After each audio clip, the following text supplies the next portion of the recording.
Thank you, Teo. Chris Gardner, it is an honor to be here with you and share this space. What has inspired this moment is our need to reinforce our higher purpose of caring for patients, being a positive force with sustainable impact, caring for our communities, each other, and ourselves. This global pandemic has taken its toll on healthcare workers who have been heroic. Through it all, they've been resilient, they've been strong, and for many, fulfilling a dream in medicine. While a lot of them are accomplishing greatness on the front lines of the biggest global phenomenon in our lifetime. And we couldn't have thought of anyone better to have this inspirational conversation than with you. I'm honored. Thank you so much. Thank you so much.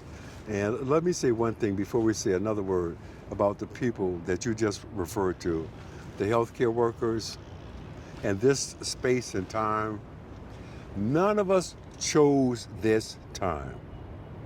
None of us chose this, but a lot of us had to step up and step forward and keep going forward with everything else that was already happening to the whole world and even to them and their families. Those folks stepped up. And I got to tell you, we heard a lot of people saying from the very beginning that we are all in the same boat now. I will submit to you that no, we are not in the same boat. We are in the same storm. There are a few different boats out here. The first boat is full of healthcare workers, first responders, and essential employees that must put their health and the health of their families at risk just to go to work. There's a boat full of people who know there's no work for them to go back to. And there's one more boat out here. That's the boat full of people who don't want to admit that we are in a storm. So no, we're not in the same boat. We're in the same storm, and the healthcare workers and professionals that you represent are leading the way. And I am honored to be here with you today, so thank you. Thank you. The last year and a half has been unlike anything any of us could have imagined. COVID has wreaked havoc on our communities, and there isn't a single person that has been affected by it. What has the last year and a half been like for you? And what has kept you inspired during this time? Oh, man. First of all, let me say this, and please don't anybody take this the wrong way.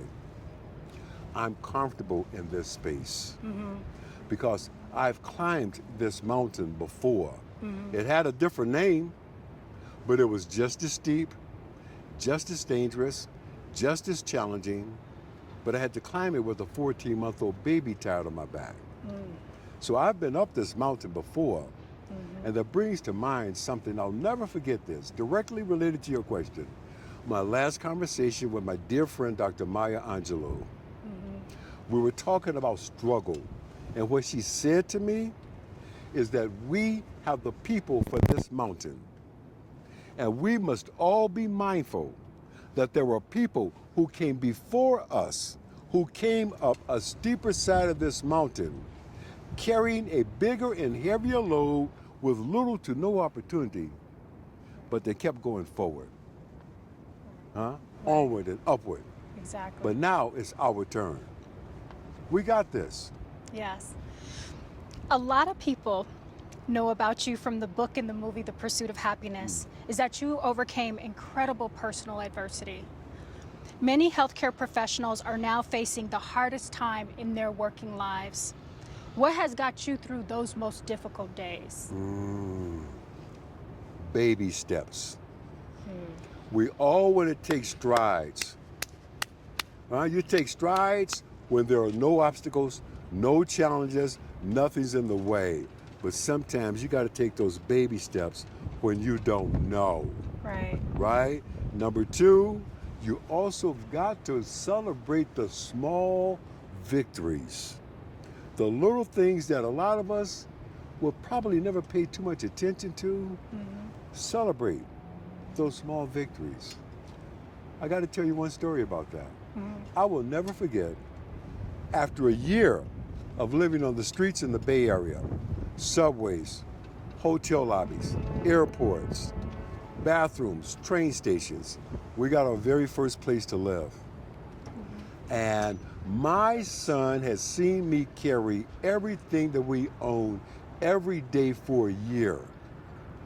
But one day we got our first house. We sleep on the floor. We get up to walk out of the door, and my little boy gets upset. He says, "Papa, you forgot this. We have to bring our stuff." And to be able to explain to your son, "No, son, we got a key now. We home." That's a celebration, Yes. right? Yes. That's a huge, Right. for anybody else, just having the key to a door, no big deal. But for us, that was time to celebrate. Right. That's awesome. That's amazing. I think your story is so similar to that faced in medicine. There's so much work and commitment to get through the training and finally make it into practice. But making it in the door to Wall Street or your first shift is really just the beginning. How did you stay inspired and committed in a 30-year career? Two things. Number one, the second most important decision I ever made in my life, I made after hearing Dr. Martin Luther King Jr. speak one night. As a matter of fact, it was one of the last speeches he ever gave in his life. He was assassinated the very next day. He was speaking to a group of municipal employees, garbage men, in Memphis, Tennessee. And his message to those men that night was, whatever you're going to do with your life, you should seek to become the best at it. I believe his exact words were, if you're going to be a garbage man, you should seek to become the best garbage man and sweep streets like Shakespeare wrote poetry. That's And I made the second most important decision I've ever made in my life. I'm going to be world class at it. And this environment that we're all in right now, sometimes you got to do your best work in the rain. Huh? The sun is shining now. Everybody's willing to work when the sun is shining. You got to do your best work in the rain. Right. And I'm not always talking about the external rain. I'm talking about the rain created by the blood, sweat, and tears you generate when you're trying to build something, Right. including a career. Absolutely. Maybe try that. Stop for a second. That's a good stuff. We may want to do that again because it was really getting loud towards the tail end of his answer. It's a good answer. You have it, so it's not like you don't We have it. have it, yeah. Okay, because I was going to Okay. go right into my next question. It's Yeah. up to you, whatever you want to do. Just letting you know that the sirens are getting louder at the end of the... You got it? What some people do, they'll mention that we're definitely outside, so you can hear some things. So if we hear something, just kind of mention, we are outside. So Yeah. that Yeah. I'll mention it. Well, you We're in mentioned you was like, Chicago. we outside, We're we in the Chicago. sun. Yeah, well, hey, we good. Still rolling. All right. Thank you. Finance, like medicine, is not a career known for work-life balance or overall wellness. You made a commitment to be an active father to your son. Pursuit of happiness showed how that played out in the early years. But how did you keep a commitment to balance in a whole life? I looked at it differently. For me, it was never about work-life balance. For me, it was about work-life integration. Now, this is just how I looked at it. I just got one life. I don't have a business life and a personal life. I don't have a professional life and a personal life. I got one life. And before the pandemic, a lot of us, we took calls from work at home. Well, now you got to take calls from home at work, but you're probably still in the same room. Right? And this whole idea of work-life integration, one of the things that I'm so glad that I did with my children, I took them with me when I had to travel many, many times. I've been invited to speak in 80 countries around the world, and I took my children with me, that integration. And you know the funny thing, the cool thing to happen? They found out, no, I don't want to go. I don't want to go. I mean, a lot of times they have this vision, oh, Pop, you going to Mauritius? Oh, look at the beach.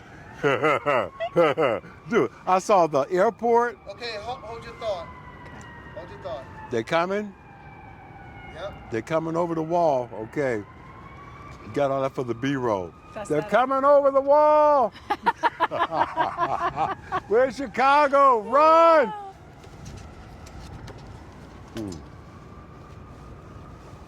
Whew. That's the nice thing about doing stuff live. Okay. How you doing, baby? You okay? I'm doing good. See, I'm you doing once you good. get going, you're like, Yes. you're going to turn into Oprah over here. China channel. Huh? Yeah, hey, hey. Next thing you know, she can be like, look, I want to do something different here. Vituity, Right. okay. Right.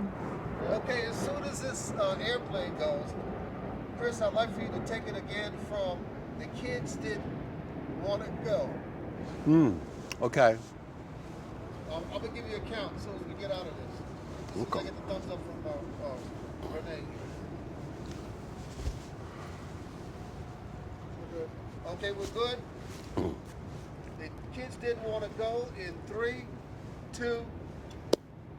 One of the things that I did that I'm so thankful I did was I took my children with me on many of the international trips that I had to take all around the world. And they thought it was just all going to the beach. And what they find out is, whoa. We're going to fly. We're going to the hotel. We're going to the conference center, back to the hotel, and then back to the airport. Right. Okay? Right. And we're going to do this in 24 hours. And I'm talking about going from Chicago to Australia. That's a 24-hour trip right there. Right. All right? Right. But what they've learned is no, I don't want to do that. But they were given the invitation and the opportunity. So it's about integration. And this space that we're in right now, we are going to be in this space until some unknown point into the future. Right. So you might get frustrated trying to balance. Try integration. Sounds good. Yes. You retired from Wall Street.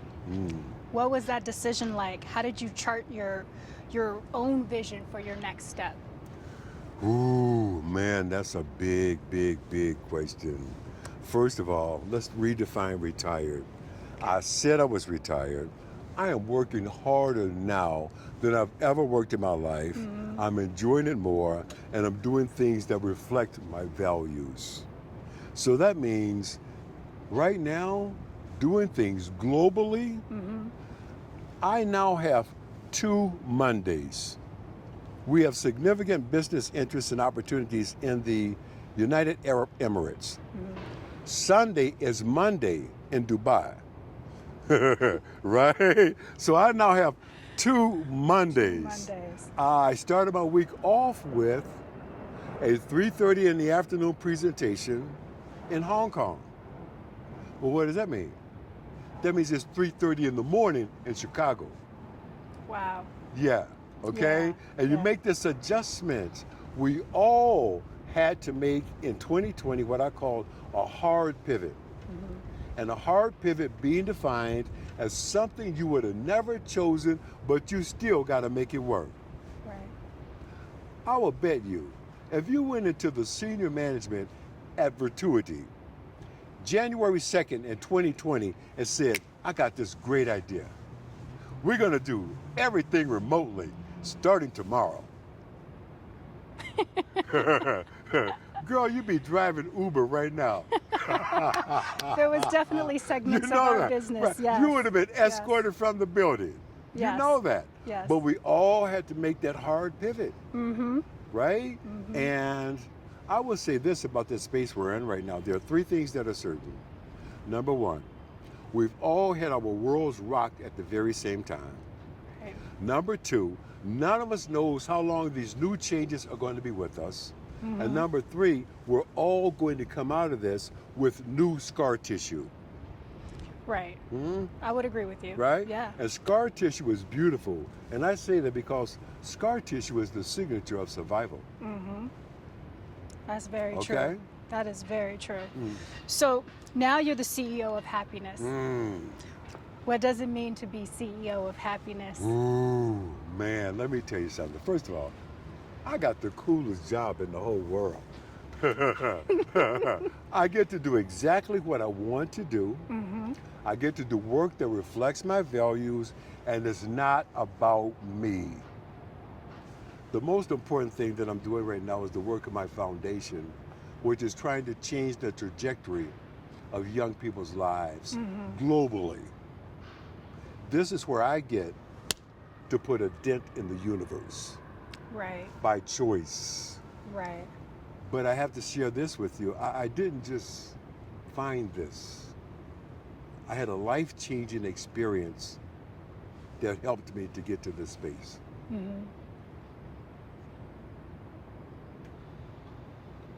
What is that?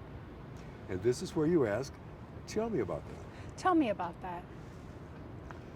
I lost the love of my life to brain cancer close to 10 years ago. I got the honor of being her primary caregiver for the last 4 years of her life. And so many of the last conversations we were having, she kept asking me the same question, which was, now that we can see how truly short life can be, what are you going to do with the rest of your life? Have you answered that question? I have, and I found the answer in a very unlikely place. My hometown, Milwaukee, Wisconsin. Standing in front of the elementary school that I went to, and I'm watching the children coming and going out of the school doors, and it dawned on me, wait a minute. Oprah Winfrey and I are the same age, same zodiac sign, and went to the same elementary school. So cool. How do we know the next Chris Gardner, or the next Oprah Winfrey, or the next Tanel is not coming and going out of these same school doors at public schools all around the world? Right. The answer is they are. My job is to let them know that they can. So that is what being the CEO of happiness means to me. I have to ask though, why do you spell happiness with a Y? Oh man, that Y is there purposefully and intentionally. I have had people stop me on the street all around the world and say to me, well, you know you spell happiness wrong. That Y is there to make us all mindful that it is you and your responsibility, you and your opportunity to create the life that you want for you and your family. That's why that Y is there. So I have to ask, you talked about how this book, The Pursuit, Permission to Dream. Let's not do that again. Okay, thank you. Ready? Hold up. Brother sweating over here. Okay. Paper towel. Wiping it off, boss. Okay. Wiping it off. Wiping it off, boss. We good. Okay, all right. I have a makeup artist here. All right, come on. Come on, Evan. Step it in. No, I'm good, baby. Come on. Good. Tanil, you okay? Yes. He clearly can't see me, or he's not looking at the camera. Go. All right, Reg. Come on, Reg. Okay. Question about the book, Permission to Dream, in 3, 2. I have to ask, you talked about how this book, Permission to Dream, was published in 2020, but you put it on hold. Why is the world ready for it now? The book was not published in 2020. It was ready to go in 2020. But we made the decision, no, hold up. With all the politics, the polarization, and the pandemic going on, and all the negativity and all the fear, the idea of giving someone permission to dream, to put that out into that environment, it would have never seen the light of day. Right. So we made the conscious decision, hold up. Let this thing calm down again. Let it calm down a little bit, okay? Give it some air. And that's why we released the book earlier this year in April. And I gotta tell you, we're really tremendously excited because upon publication, the book was selected as Book of the Month by the Wall Street Journal. So that's kind of a big deal. That's a big deal. That's fantastic. I'm actually going to refer to the book for my next question. Yes. So in your book, you talk about how COVID has laid bare to a host of pre-existing conditions that many of us didn't want to acknowledge. Mm. Can you talk to me about what does that mean to you? A lot of these pre-existing conditions, we've heard that term used a whole lot around this whole pandemic. Hypertension, diabetes, obesity, heart issues. There's some other pre-existing conditions that COVID laid bare. I will submit to you that racism is a pre-existing condition. Misogynism is a pre-existing condition. Xenophobia is a pre-existing condition. And this pandemic has laid all of that bare and exposed all of those pre-existing conditions to the point that they cannot be denied. We cannot talk about pre-existing conditions without talking about the murder of George Floyd. That has happened before. That's a pre-existing condition. Right. I'm 67 years old. I'm black and a man living in America. I know what happened to George Floyd could happen to me today because of pre-existing conditions. Right. Let me ask you this. What do you think we've learned from this experience? The one thing that's undeniable, whether we want to admit we've learned it or not, is the fact that none of us knows how much time we got left on the clock. 2020 taught us all. None of us knows how much time we got left on the clock. You cannot just be at a certain point in your life and figure, well, I've got another 15, 20 years left to get it done. Right. No. Right. Time is the ultimate asset. You can make money, you can lose money, but you cannot make time. If you ask anyone out there watching or sitting here having this conversation, how much longer do you have to work before you're eligible for retirement? They know. How much gas is in your car? They know. What's the balance on your mortgage? They know. How much time you got left in your life? No one knows. Nobody knows. So hopefully that's the one thing that we've all learned, which leads to the bigger question of, so what are you going to do now? What are you going to do with this unknown amount of time? What's important to you? Those are What all you gonna do? questions. Those are all questions we need to answer. Individually and institutionally. Now that we know. We can't play like we don't know anymore, Tanel. Right. Right? No, it's important. Now, so the bigger question again goes from, well, I didn't know, to why do you care? Hold it right there. We need to change batteries. Battery's yours. We're going to pick it up, and why do you care? Why not? Why now? Why do you care now? Why do you care now? Okay. All right? All right. Count. All right, can I move right here? Am I good? Are you good? Yeah, you good. In 3, 2. So the big question right now is, why do you care now? That's the big question that we've all got to answer, individually and institutionally. And institutionally, let's be clear, why do you care now? Where was all this concern and compassion and empathy in 2019, 18, 17, 16? Go back as far as you like. Until you can answer the question of why do you care now, maybe you shouldn't say anything. I hear you on that. Many of us are active in our Vituity Cares Foundation, which we're hoping to address some of these things through our work to bridge healthcare divide, address social determinants of health, as well as focusing on lifting up diverse healthcare leaders for the future. Your Christopher P. Gardner Foundation seems really special. Can you talk with us about the work that it's doing? You know, the most important thing that I'm doing with my life right now, am I still involved in some business opportunities and investments? Yeah. But the biggest investment I'm making right now is I'm making an alternative investment in the future of this country. I'm making an alternative investment in human capital by spending time with young people all across this country and talking to them about what can be done. There's no shortage of places for these young people to hear what cannot be done. I'm the guy that wants to talk about, well, what can be done? What are the options? And what's the responsibility of you as a young person to pursue them and prepare to pursue them? Right, right. So I will say this, in all sincerity, we may be less than impressed with some of the players we see on the field right now, but I'm here to tell you, in America, the bench is deep. The bench is deep, and they're coming.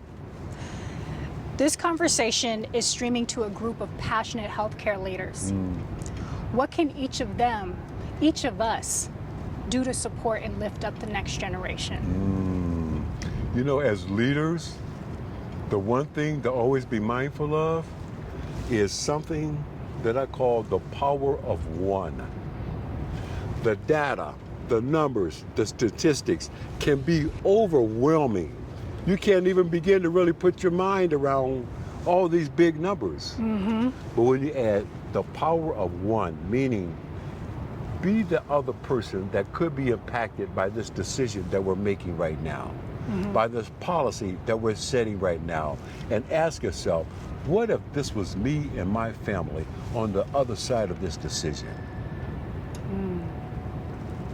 Let's go beyond the numbers, the statistics, the reports, and ask ourselves that one question, the power of one. That is how you change the whole equation. What if it was me and my family? Tell me a little bit more about the power of one. What does that mean? You know what the best example I can give you of that? Okay. I'll never forget this. Being 7 years old, living in a dangerous, violent, painful home. And one night, my mother decided we were going to run away. We put everything that we could into a grocery cart, and we went to an apartment that she had rented a few blocks away. We got there, and in the panic to leave the house before my stepfather came home, she forgot the key. She went through her purse, she went through her pockets, and I could see the tears welling in her eyes, and she says, I forgot the key. And I said, I can get us in. I can climb that tree. I could climb that tree, jump off on the porch, come down the stairs, and open the door. I was 7 years old. That, young lady, was the power of one. To make that change, To make it happen. to make it happen. Stop you there, right there. Stop. The mic on Chris. I'm not doing that again. It's just his clothing is just causing the jacket, the shirt is causing a little bit of rustle. Did you get it? Yeah, we got it. So how bad was it? Bad or? I didn't think it was bad, but Hey, All right, maybe I'm moving too much, okay? I'll just stay right here. It's the wind and it's hitting your mic. it's just when he moves, this is all sliding, and it's not the mic. If the mic is fine, it's just You want me to take the jacket off? No, because it's not no. going to match anything we've got. What you're hearing right now is this, right? Okay, sit tight, hold up. I'm gonna cross my legs. So hold on 1 second. I was hoping that, because I want to hit the power of one, and I love how you explain the power of one, that it's about making things happen. So I think That's why I want you to ask that question so you can lead into the utilities question about how you guys, relate to that, the power of one, and then answer and ask that question. We'll pick you up with asking that question. about how do we achieve the goal, looking broader than individuals, and how do we do as a company Yeah, create lasting change through the power of one. But start with where you wanted to start. About the power of one. The power of one is about making it happen. Okay. So tell me, where are we starting now? Give me that real clear. Is it me or her? It's her. It's me. Okay. Yeah. And then, She's going to ask the next question. okay. Okay. All right? Hold on, we got a local. So the plane goes. Hold on. The helicopter. No, it's not a helicopter, bro. It's got wings. I just saw. Okay, all right. I'm sorry. Okay. Okay. Okay. In 3, 2. The power of one is about making it happen. My question is, there's so much that needs to be changed. How do we achieve the goal? Looking broader than individuals, how do we as a company, healthcare workers, members of our community, create lasting change? First, we've got to answer that question. Why do we care now?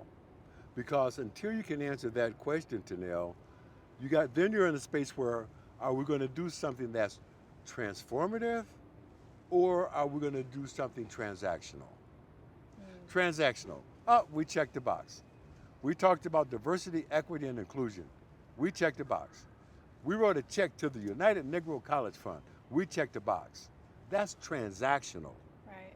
Transformative is being able to answer that question of why do we care now, and are we willing to take a longer term view in helping to create the next great generation of healthcare professionals. Okay? My mama used to say, boy, you cannot plant the seeds and eat the fruit the next day. Janelle, my mama was from Louisiana. She just break it down. Right. You can't plant the fruit today and eat tomorrow. Okay? We got to take a longer term view, Janelle, and this idea of giving young people permission to dream is more important now than it's ever been in the history of this country. Absolutely. Absolutely. I want to say the power of one really resonates with how Vituity was founded. Because over 40 years ago, a small group of founders made the decision to set Vituity up, the future generation of clinicians, to thrive and to take care of their patients in ways that they couldn't have even imagined. And it was just this small group of founders that made this decision to create what Vituity is today. So the power of one really resonates with us. And now you got to do it again. I do? No, for the next generation. Oh. Sorry. I thought because of the siren. Save that. Give that to. Show that to her boss. Show that to Theo. Okay. All right. I'm sorry. I thought it was because of the siren. Yeah, all this is on tape. All right. All right. No. Now you, Vituity, you've got to do it again. Healthcare and the needs of people has changed tremendously. And how do we provide healthcare now? Right. That's changed. And Tanil, this space we're in right now, we're not going back to the way it was, where you would go into a doctor's office or just walk into an hospital and be treated. Right. The new tools that we've learned how to use, those are going to be in our toolbox for the rest of our careers. And I got to tell you something else. Just think about it. We got some young folks coming up right now that are willing to use the toolbox a little bit differently than we did. They're going to bring a new perspective to it. And that's going to help us as we go forward. Okay? So I'm tremendously excited about what you all are doing. We just got to find a way that we can help do things together. Right. I've been thinking about, you've given so much to the world by sharing your story, by inspiring others. What makes you keep doing the work when you've already had such an impact? Oh, that was practice. Oh, that was practice. Oh, that was practice, okay. But now it's time to go. And when you are in a position, just think about this for a second. The biggest movie star in the world suddenly plays you tomorrow. And 1 billion people around the world learn your name. And suddenly the world goes into the space that was depicted in the film about you. I will submit to you, the film The Pursuit of Happiness is probably more relevant today than when it first came out. That film was released in December of 2006. January 2007, economists started asking, is the U.S. economy going into a recession? Spring of 2008 is the beginning of the global financial crisis. So many people right now today are having their own pursuit of happiness experiences, and none of us chose them. Right. So I will submit to you, the work I've been doing That was all practice. And right now, we're doing it globally using this technology. I hear you. Yes. You've spoken today about many people that you've known or learned lessons from. Martin Luther King, Dr. Maya Angelou. Is there one person who has inspired you most? My mama. My mama. Look here. Mama moved to heaven 27 years ago. We still talk every day. I don't know if you noticed, my house is built backwards. When you come in the house, you got to walk through the kitchen first. When you go back in there, you'll notice the first thing that you see when you come in my house is a cup of coffee and a picture of my mother. We have a cup of coffee every morning, and we have the same conversation to Nell. Son, did you do your work? Yes, ma'am. Did you pray on it? Yes, ma'am. Well, keep working because God's busy.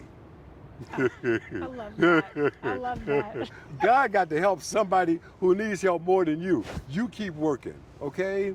And the greatest gift I ever got in my life was to be my mother's son. That's the greatest gift I ever got in my life. Yes, ma'am. Thank you. That's to close. I want to return to some of the themes we began with. This decade has seen more upheaval in the last 2 years than in my lifetime. How do you hope we move forward? Well, let's go back a little bit. Okay, I told you I'm doing this thing in schools now. Right. Let's just go back 20 years. Okay. The children born in the year 2000 were conceived in a storm. Pretty much like we're in right now. 1999, we were all freaked out about what? Something called Y2K. Remember that? It turns out to be a non-event, but at that time we all thought the world was going to end. Yeah. Huh? The computers were not going to work. The utilities were going to collapse. The banks were going to fail. Yep. It turned out to be a non-event. My point is the children born in the year 2000 were conceived in a storm. Fast forward on that timeline 1 year, just as many of those children were learning how to walk, what happens? 9/11. Fast forward 7 years, what happens? Global financial crises. Fast forward 12 years, what happens? Politics, polarization, and a pandemic. My point is, those young people are probably better prepared to embrace, create, or demand change than any generation to come before them. And those young people, that is where we need to be making a direct investment in getting them ready. So that's what gives me hope for the future. Me too. Yes. Your story of defying odds and overcoming adversity, what are those life lessons that still ring true for you today? Oh my God, we don't have enough time. We'll be here a long time. You know what?